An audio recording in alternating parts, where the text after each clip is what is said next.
Pedro da aquel primer discurso querigmático, ¿no? Allá en Hechos 2, 3 en adelante, ¿se acuerdan? Que hace un discurso querigmático donde, qué es el querigma? Creo que vamos a anunciar hoy. El querigma es la muerte, el anuncio de la muerte y resurrección de Cristo, de la redención de Cristo para la salvación del hombre, ¿no?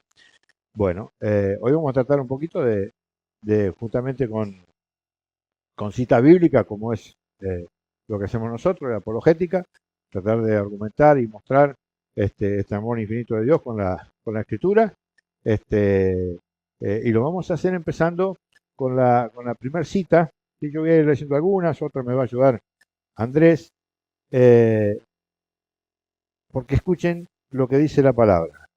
Dice en la epístola a los Romanos, en el capítulo 10, nos va a decir que la fe viene por el oír, y el oír viene por la palabra de Dios, ¿sí? Entonces, fíjense que acá Pablo hace pone en referencia a esta cita con el pagano, con el que nunca ha escuchado la palabra de Dios. Entonces estaría muy bueno que hoy nosotros, algunos conocen un poquito más, otros menos, otros tienen un poquito más de espiritualidad, otros menos, unos tienen más sufrimiento, otros tienen menos, que nos salgamos un poquito de todo eso y entremos en la realidad que todos estamos necesitados de escuchar qué, la palabra de Dios. Este anuncio de este Cristo muerto y resucitado para la salvación de cada uno de nosotros. Entonces, fíjense lo que dice, cómo lo pone. Lo va a poner en pregunta y va a decir, pero ¿cómo van a invocar a quien no han creído? El que no cree no puede invocar, ¿no? Miren cómo sigue la pregunta de Pablo. Dice, ¿cómo creerán en aquel en quien no han oído hablar? ¿Cómo van a oír sin que se les predique? Miren qué importante, ¿no? Qué gracia que nosotros podamos estar hoy escuchando la palabra de Dios. ¿Y cuántos hay que no pueden ni oír, ni creer, ni conocer a aquel a quien nos le han predicado? Miren la importancia que es la predicación de la palabra de Dios. ¿Cuántos hoy están en el mundo con tantos problemas, tanto sufrimiento, etcétera, renegando de Cristo y no tienen la posibilidad de escuchar lo que nosotros estamos escuchando en este momento? Y miren cómo sigue la escritura. Dice, ¿y cómo van a predicar si no son enviados? Como dice la escritura, qué hermosos son los pies de los que anuncian buenas nuevas. Y hoy venimos a anunciar la buena noticia, el carisma, el evangelio de salvación.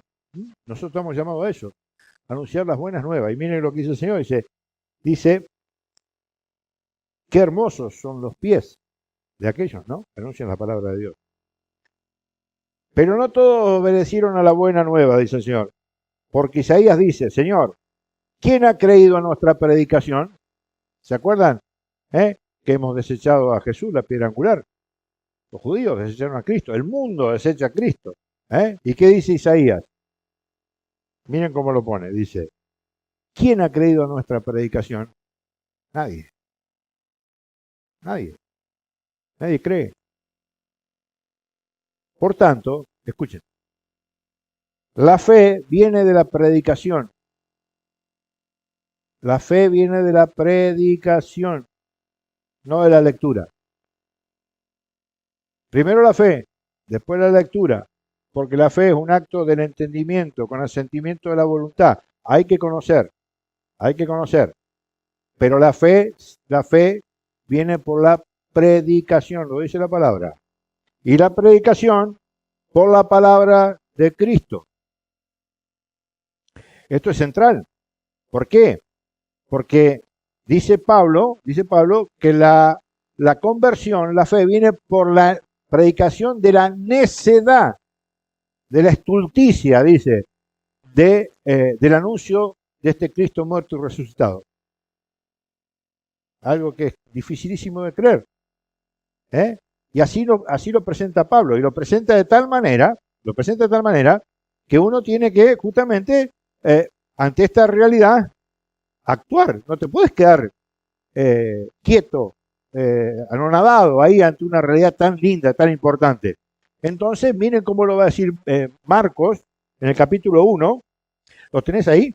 Bueno, Marcos en el capítulo 1, versículo 15, nos va a hacer Nos va a hacer temblar porque nos va a llamar a algo, nos va a llamar a conversión. Porque cuando uno escucha el querigma, tenés que tomar una decisión. Y esta decisión la pone en palabra de Marcos, ¿sí? El evangelista, de esta manera, escúchenlo. Dale. El tiempo se ha cumplido. El tiempo se ha cumplido. ¿Qué significa eso? Que el tiempo ya se ha cumplido, o sea, desde Cristo en adelante el tiempo está cumplido. ¿Por qué? ¿Quién sabe cuándo se terminan los tiempos? Nadie. Entonces estamos en el fin de los tiempos. ¿Sí? Estamos en el fin de los tiempos. El tiempo se ha cumplido. Por lo tanto, miren lo que dice el Señor. Dale. Y el reino de Dios está cerca. Y el reino de Dios está cerca. Y escuchen el anuncio. Conviértanse y crean en la buena nueva. Ahí está. Ese es el llamado que nos hace la iglesia. En todo tiempo. Conviértanse y crean en el Evangelio. ¿Por qué? Porque este anuncio importante de ese Cristo que viene hoy a donarse, ¿sí? ¿Viene a qué? Viene a rescatar nuestras vidas. Vino a darnos sentido a nuestra vida. Viene a darnos respuesta a todas las preguntas existenciales que tenemos y que no le podemos dar salida. ¿Y cómo se logra eso? A través de la fe. La fe viene por la predicación. ¿Y cómo vamos a tener fe y predicación? Tomando la decisión. ¿De qué? De convertirnos. ¿Y creer a qué? Al Evangelio, a la palabra de Dios. Miren cómo dice Hebreo, en la carta de los Hebreos, esto es una pequeña introducción, va a decir una cosa muy importante que nos tiene que llamar a reflexión. Miren lo que dice. Por tanto, del mismo modo que los hijos comparten la sangre y la carne, también Él, Cristo, las compartió para reducir a la impotencia, escuchen, mediante su muerte al que tenía dominio sobre la muerte. Es decir, al diablo. Y liberar, escuchen, por favor, y liberar a los que por temor a la muerte estaban de por vida sometidos a la esclavitud. Y ese es el problema del hombre. Por el pecado original, que ahora lo vamos a ver con citas bíblicas, buscame Génesis 3.1. Lo vamos a ver, buscame primero 1.26 de Génesis. El hombre por el pecado original está sometido de por vida a la esclavitud del pecado. De por vida. ¿Por qué? Porque le tenemos temor a qué? A la muerte.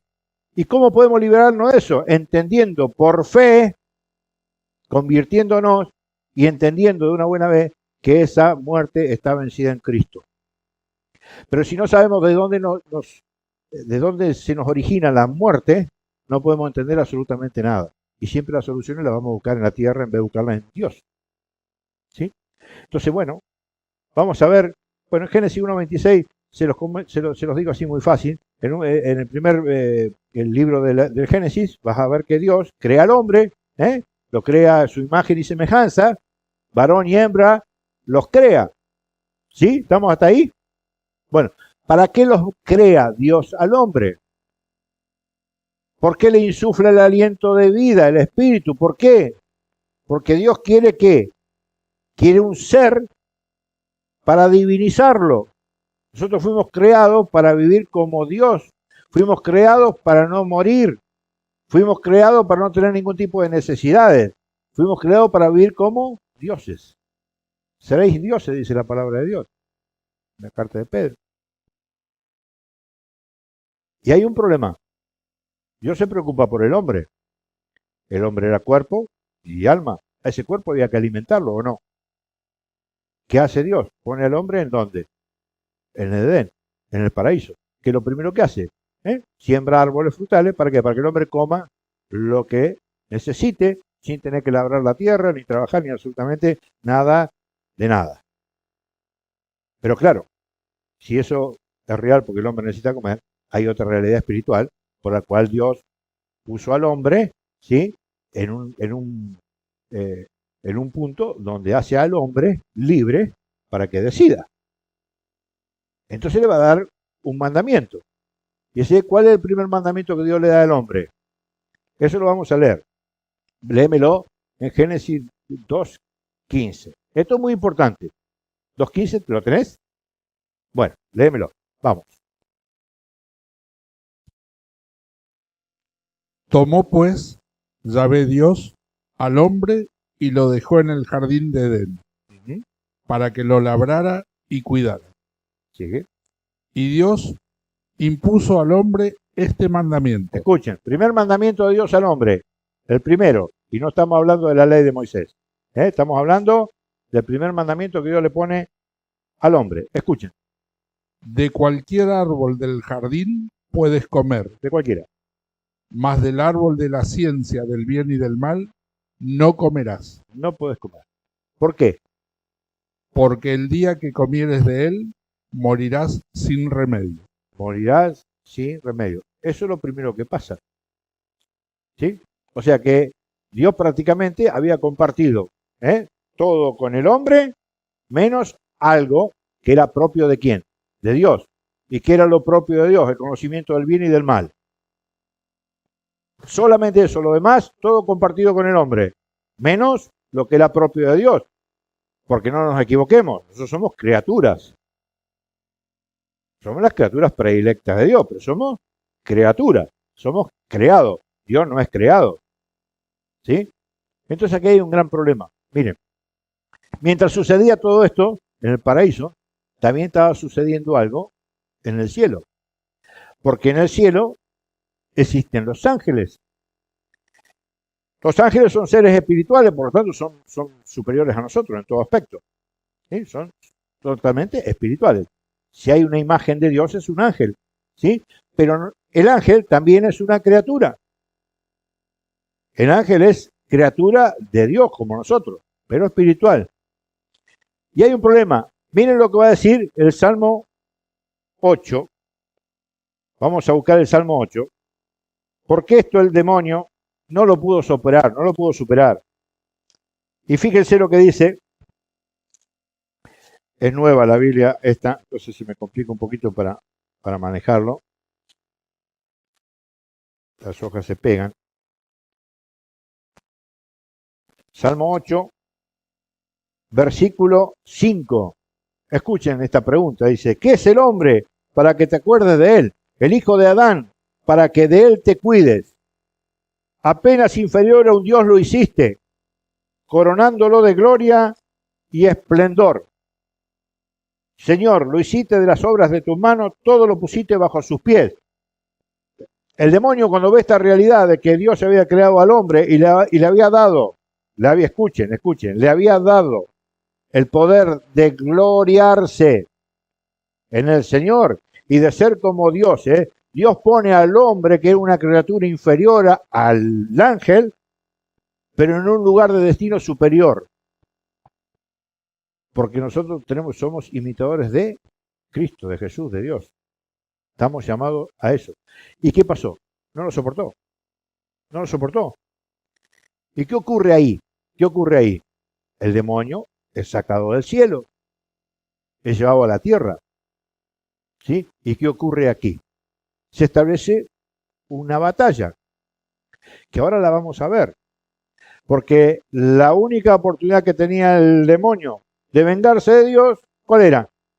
Sabiéndose que ya estaba condenado de por siempre, ¿sí? Porque no tiene poder de levantar esa pena de condenación eterna, el demonio, ¿sí? ¿Qué es lo que ocurre? Tiene una sola forma de vengarse de Dios. Es de llevar al infierno a cuanto hombre pueda convencer de que Dios es malo, que Dios no existe, que Dios no nos ama, que Dios no quiere saber nada con nosotros, que esto es una gran mentira. Y la manera que trabaja el demonio. Por eso que muchos de nosotros tenemos sufrimiento y no le encontramos la vuelta al sufrimiento. No entendemos de dónde viene, para dónde viene y cómo se resuelve. Entonces fíjense, Dios es tan amoroso que de una comunidad de amor, que es el Padre, el Hijo y el Espíritu Santo, 3 personas, un Dios, de esas 3 dice, hagamos al hombre a nuestra imagen y semejanza. De una comunidad de amor, Dios genera una persona, ¿sí? ¿Para qué? Para que ese fruto del amor dé una criatura a la imagen de Dios. Pero no se queda ahí, porque lo ve al hombre solo, y entonces le dice, pucha, el hombre solo, ¿cómo hace esta persona qué reflejo de la comunidad de amor que es la Santísima Trinidad para poder volcar su amor. ¿Y qué hace? Le busca una compañera. ¿Para qué Dios le puso una mujer al hombre? ¿Para qué? ¿Para que no se aburra? No, no. No le puso una mujer para que no se aburra, por más que algunos se pueden aburrir con una mujer. No, yo no me aburro con mi mujer. No, le puse porque necesitaba una compañera que sea carne de su carne, hueso de su hueso, para que pudiera compartir ¿qué? El amor que tenía en el corazón, no por ser hombre, sino ese amor que Dios le infundió, para que lo pudiera compartir con el otro. Y que pudiera ser que, así como la Trinidad es comunión de personas, así el hombre puede hacer también comunión de personas. Por eso que ya en el Génesis, al final del capítulo 2, ya habla que los dos serán una sola carne. Ya ahí habla del matrimonio. Capítulo 2 del Génesis, ya habla del matrimonio, de esa unión de amor. Pero estaba el demonio. ¿Y el demonio qué va a hacer? Miren, va a empezar un diálogo, por eso que con el demonio no se dialoga, chicos, nunca, nunca, jamás. Miren lo que va a ocurrir. Miren lo que va a pasar en este diálogo, ¿no? Un diálogo tremendo, ¿no? Va a pasar esto. Porque si entendemos de dónde nos viene la muerte, si entendemos de dónde nos viene la muerte y entendemos de dónde nos viene la vida, de acá nosotros tenemos que salir totalmente transformados. Sin temor. Sin el temor ese que en Hebreos 2:14 el Señor nos estaba diciendo. Ustedes que están esclavos, bien sujetos a la muerte. ¿Por qué? Por el miedo a la muerte. Nadie vive esclavizado al pecado si no tiene miedo a la muerte. El que venció la muerte, el que ya no tiene miedo a la muerte, no vive esclavizado, vive libre. Escuchen, dice, la serpiente, que era el más astuto de todos los animales del campo que Yahvé había hecho, dijo a la mujer, ¿cómo ha dicho Dios que no comáis de ninguno de los árboles del jardín? Y ojo, porque esta técnica del demonio es común a todas las tentaciones que ustedes reciben todos los días y yo también. El demonio siempre actúa de la misma manera. No necesita volverse loco. La técnica del demonio es exactamente lo mismo. Escuchen, ¿qué le había dicho Dios al hombre y a la mujer? Que no comieran de un árbol, ¿no? Miren cómo actúa el demonio. Dice, ¿cómo os ha dicho Dios que no comáis de ninguno de los árboles del jardín? ¿Escucharon la mentira? Porque allá en Juan 8:44 dice que Satanás es padre de toda mentira, toda. Piadosa, toda. No hay mentiras piadosas. Entonces fíjense lo que ocurre acá. Respondió la mujer a la serpiente, podemos comer del fruto de los árboles del jardín, mas el fruto del árbol que está en medio del jardín, ha dicho Dios, no comáis de él, ni lo toquéis, so pena de muerte. ¿Qué le dijo la mujer? Simplemente lo que Dios le había dicho. ¿Pero qué hizo la mujer? ¿Cuál fue el error aquí de la mujer? No discernir que el que le estaba hablando era el demonio. Y le contestó. Entabló un diálogo. A la primera tentación, zafó. Miren cómo viene la segunda. Replicó la serpiente a la mujer. Replicó. Sigue el diálogo. De ninguna manera moriréis. Es que Dios sabe muy bien que el día en que comáis de él, se os abrirán los ojos y seréis como dioses, conocedores del bien y del mal. Y ahí ya se metió ¿con quién? Se metió con Dios. ¿Y saben cuál es el problema acá? Que ese diálogo con la mujer empieza a dar fruto al demonio. Escuchen lo que ocurre acá. Como viera la mujer que el árbol era bueno para comer, apetecible a la vista y excelente lugar para lograr sabiduría, tomó de su fruto y comió. ¿Pero se acuerdan cuál es el mandamiento? Si coméis de ese árbol, moriréis sin remedio. Sin remedio. O sea, ¿Qué era lo que no tenía Eva? No tenía temor. No tenía temor a Dios. No tenía temor. No había entendido el infinito amor que Dios le tenía. No lo había entendido. Y acá está el gran problema. Porque por eso que la soberbia es el pecado de todos los pecados. Y la soberbia es el pecado por el cual el hombre quiere ser como Dios. Quiere ponerse en el lugar de Dios. Eva, ¿qué hizo? Quiso ponerse y se puso. Y se puso en el lugar de Dios. Para decidir lo que estaba bien y lo que estaba mal. Ocupó el lugar que era de Dios. Cuando vos ocupás el lugar de Dios, Dios ya deja de ser Dios y el Dios de tu vida sos vos. Cuando ocurre que ya no necesitas a Dios porque vos sos el Dios de tu vida, siempre te vas a inclinar por tus deseos carnales, no espirituales. Y lo único que vas a hacer en tu vida es tratar de proveerte de lo que según vos necesitas, sin el discernimiento de Dios, que es el que te va a conducir a buenos pastos. Entonces miren lo que ocurrió. Cuando la mujer come algo que le pareció muy bien, ¿quieren que le ponga un ejemplo? Sencillito y bien común de hoy. Yo tengo a mi esposa. Resulta ser que en la esquina de mi casa hay una niña, una chica, 20 y pico años, jovencita, muy bonita, etcétera, etcétera. ¿Eh? Todo hombre se tienta, toda mujer se tienta. ¿Qué haces con la tentación? No comas, andate para el otro lado, no pases por el frente. ¿Qué hace Carlito? Pasa un día, hola, otro día, ¿qué tal, cómo le va? 3 días, ¿quiere un matecito? ¿Cómo termina Carlito? Vio que el árbol era bueno para comer y comió. ¿Y qué me decía la serpiente? ¿Cuál es el problema? ¿No te va a perdonar tu mujer una cañita? Con todo lo que te quiere. No pasa nada, aparte, mira que bien que estás, todavía estás joven, dale, metele, no pasa nada. Y Carlito vio que el árbol era bueno para comer. Y Carlito comió. Pero ¿saben qué pasó? Cuando comió Carlito, después se dio cuenta que abrió los ojos, miren cómo sigue,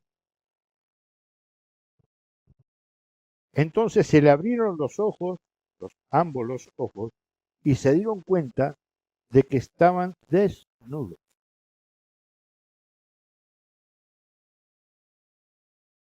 Y cosiendo ojos de higuera, se hicieron unos ceñidores. Oyeron luego, escuchen, lo que va a ocurrir acá, para achicar un poquito por el tiempo. Sale el Señor a visitarlos, como hacía todos los días al jardín. No los encontraba por ningún lado. ¿Por qué? Porque el hombre cuando está lleno de pecado se aleja de Dios. ¿Por qué ustedes se creen que la gente se aleja de la iglesia? Está lleno de pecado, le da vergüenza.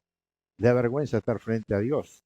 Hace cualquier cosa en vez de estar frente a Dios. Se le abrieron los ojos y te hicieron cuenta el pecado, se dieron cuenta de la vida licenciosa que llevaban. Se dieron cuenta de algo que Dios le había dicho y era real. ¿Y qué era lo real? Si comen de ese árbol, ¿eh? Están muertos. So pena de muerte. Por eso, que aquí va a ocurrir algo muy importante, porque dice la Escritura, esto se los cuento, dice la Escritura, que cuando comió Eva, le dio de comer también a qué? Adán. Necesitaba un cómplice. Y cuando Dios los enfrenta, le pregunta a Adán, Adán, ¿por qué estás así? ¿Acaso comiste del árbol que yo te dije que no podías comer? Sí, y escuchen lo que le dice Adán. Lo primero que hacemos los hombres. La mujer que tú me diste, jaja, la culpa ya era de Dios, eternamente. Me pasa esto, la culpa es de Dios. Ay, pero ando mal con mi novio, la culpa es de Dios. Ay, pero estoy mal con mi jefe, ay, es culpa de Dios. Estoy mal con mi esposa, la culpa siempre es de Dios, porque Dios no me ama. La mujer que tú me diste, me dio de comer. Ajá. Y le pregunta a la mujer, mujer, sí, ¿y por qué vos comiste? La serpiente esa que echaste del jardín allá del cielo, esa que echaste allá, porque se te reveló, esa vino y me dio de comer. Ningún problema. ¿Saben por qué? Escuchen lo que dice, buscame Romanos 12, Romanos 5:12, porque hay una cita que es tremenda. ¿Saben por qué? Porque esa cita nos va a decir exactamente que cuando entra este pecado, cuando entra este pecado al hombre, ¿le entra qué? La muerte. La muerte. El hombre está muerto. Y eso es lo que no creemos. Porque no lo pensamos. Porque el solo hecho de pensarlo no nos confronta con Cristo. Nos confronta con Cristo. Porque Cristo no merecía ir a la cruz. Sin embargo, no se resistió a ir a la cruz. Y nosotros nos resistimos a la cruz para tener vida. ¿Por qué? Porque no queremos pensar en la muerte.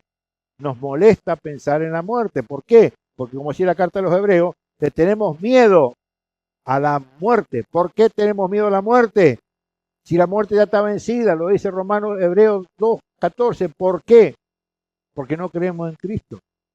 Porque si creeríamos en Cristo, no tendríamos por qué tenerle miedo a la muerte. ¿Me entienden? Miren, vamos a ver qué dice Romanos 5:2. Miren cómo lo dice, porque esto hay que leerlo. Miren, dice Romanos 5:12. Escuchen. Dice, por una persona entró el pecado en el mundo. Por una. Y por el pecado la muerte. Y así la muerte alcanzó a todos los hombres, puesto que todos pecaron. No hay nadie que esté libre de la muerte. Estamos todos sometidos a la muerte. Pero no nos podemos quedar con eso. ¿Saben por qué? Porque esa muerte que con el pecado original entró al corazón del hombre, ¿sí? Que si bien es purificada con el bautismo, queda esa concupiscencia de la carne hasta el último momento de tu vida. Ese pecado se manifiesta en nosotros de muchísimas maneras. ¿Sí? Fíjense, les hago un ejemplo. Hoy, en el mundo de hoy, el sexo. El sexo ya dejó de ser lo que es el sexo desde el punto de vista de la esencia del hombre. Es para satisfacerte personalmente, ni siquiera en pareja. Buscamos satisfacernos cada uno y no me importa el otro. Piensen en la relación de ustedes, ¿es suficiente? Tratamos ¿de qué? De darnos a nosotros lo que necesitamos porque nosotros hemos roto con Dios. Por el pecado rompimos con Dios. ¿Quién nos da la vida? Dios. Dios nos ha dado la vida. Entonces nosotros la vida que teníamos antes del pecado era por Dios. Al romper con Dios, hemos roto con la vida. Hemos roto con el que nos daba la vida. Entonces hemos roto con el ser, con el que es. El que es Dios. Como ya no podemos ser en Dios, porque hemos roto con Dios, la lógica del pecado es que ahora nosotros tenemos que ser por nosotros mismos. Pero yo soy un hombre. Yo no me puedo dar la vida a mí mismo. Yo no puedo decir, ay, quiero esta mujer, ay, quiero esta plata, ay, quiero este auto, esta casa, quiero vivir así, me quiero viajar. No puedo. ¿Cómo hago yo para ser? Si dejé de ser, tengo que ser en el otro. ¿Y qué significa ser en el otro? Proveerme del otro lo que yo necesito. Entonces soy muy bueno mientras el otro me abastece de lo que yo necesito, sea lo que sea. ¿Por qué existe la envidia? Porque en definitiva deseo lo que es del otro. ¿Para qué? Para yo ser. ¿Por qué calumnio? ¿Por qué juzgo? ¿Por qué murmuro contra un hermano? ¿Sí? Porque para yo ser y a él bajarlo de lo que es, necesito reventarlo para yo ser. Yo necesito levantar mi yo. Mi yo. Y no se trata de eso. ¿Por qué? Porque Jesús vino ¿a qué? A entregar su yo para que nosotros seamos. Por eso, que aquí hay una cosa que es impresionante. Dios dejó su ser para dárnoslo a nosotros. Y ese es el camino que Él nos está enseñando. Es que nosotros tengamos que dejar ese ser nuestro para que se transforme en el otro, en un tú, en darte, en donarte. Por eso que la cruz, Cristo crucificado, es una fuente inagotable de amor. Es el culmen del amor de Cristo. Si ustedes quieren conocer el rostro de Dios es ese que tiene ahí atrás, chicos. Ese Cristo muerto y crucificado. porque de ese ser, ¿sí?, sale el ser nuestro. Podemos volver a ser en Cristo, ¿sí? Entonces, ¿cuál es el culmen del amor? Justamente poder ser en el otro, dar la vida por el otro, dejar de pensar todo el tiempo en uno como víctima. Siempre nos pasó esto, siempre somos los pobrecitos. Sin embargo, Dios nos llama a algo más grande, algo más grande. Y para terminar, miren, vamos a terminar con esta cita que está acá, que es tremenda. Escuchen, miren lo que dice esta cita. En la carta de Juan 3, 16, dice que Dios amó tanto al mundo, que entregó a su Hijo único, el unigénito, para que todo el que crea en Él no muera, sino que tenga vida eterna. Porque Dios dice, no envió a su Hijo para juzgar al mundo, sino para que el mundo se salve por Él, para que el que crea en Él no sea condenado. Por eso que Pablo, en la segunda carta a los Corintios, en el capítulo 5, versículo del 14 en adelante, va a decir que el amor de Cristo nos apremia, nos apura a pensar que si Cristo murió por todos, todos por tanto morimos. Y si murió por todos, es para los que viven, nosotros ya no vivamos más para sí, sino que vivamos para aquel que murió y resucitó por todos. Y Pablo va a decir en esa carta que Dios lo instituyó a él y a los sacerdotes como embajadores de Cristo. Embajadores de Cristo. ¿Para qué? Para que justamente esto que pide, que ya no vivamos más para nosotros y vivamos para el prójimo, para el otro, ¿sí?, se materialice en un sacramento que es el de la reconciliación. Y por último va a decir Pablo, dice, los exhorto, como yo lo exhorto a ustedes ahora, dice, déjense reconciliar con Dios, no hagan vana la gracia de Dios, que Dios le ha conferido en esa cruz de redención. Y acá llegamos. Espero que esto le llegue, porque este es el mensaje de Cristo, y ante este mensaje todos tenemos que tener una decisión. La decisión es personal, pero este es el mensaje que yo le dejo a ustedes para todos los días de la vida. Todos los días de la vida hay un cuestionamiento concreto. Conviértete y cree en el Evangelio. Conviértete, cree en el Evangelio. Sal de ti, convierte tu vida en un tú. Ponte al servicio y verás cómo la vida te cambia. A mí me ha cambiado la vida enormemente vivir al servicio de Dios. Ya no tengo problemas. Y los problemas que están ya no son problemas. Son problemas. Pero los problemas que ya con Cristo no son.